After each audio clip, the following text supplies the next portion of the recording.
Act 1, Scene 1 of The Taming of the Shrew, Lucentio has just arrived in Padua with his servant Tranio. He tells the audience about his noble birth, upbringing, and travels. Lucentio has come to Padua to further his education and plans to focus on philosophy. While Lucentio and Tranio are discussing lodgings, Baptista Minola enters with his daughters, Katherine and Bianca. Also present are Gremio and Hortensio, Bianca's suitors. Tranio assumes this is the welcoming committee. Actually, Baptista is arguing with the suitors and doesn't even notice the newcomers.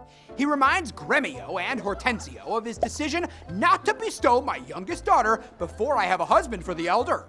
They must steer clear of Bianca, but they're free to court Katherine if they wish. Gremio, Hortensio, and Katherine are all horrified by this suggestion.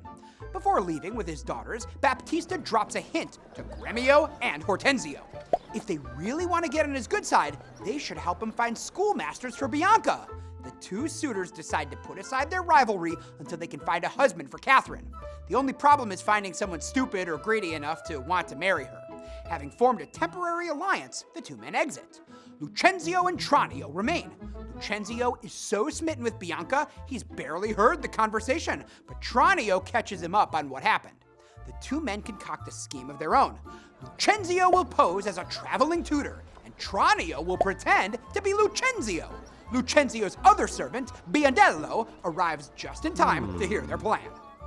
By the end of the scene, every major character but Petruchio is present. The dramatic situation is spelled out, and everyone's motives are made clear.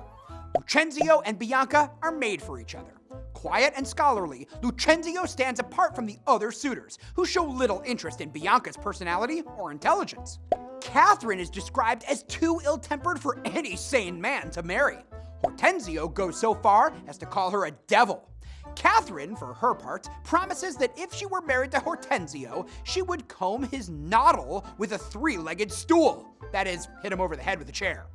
Tranio finds this exchange hilarious, but Gremio and Hortensio's jibes at Katherine reveal a nastier side to their personalities. If this is her reputation among the bachelors in town, it's no wonder Baptista has had a hard time finding her a husband.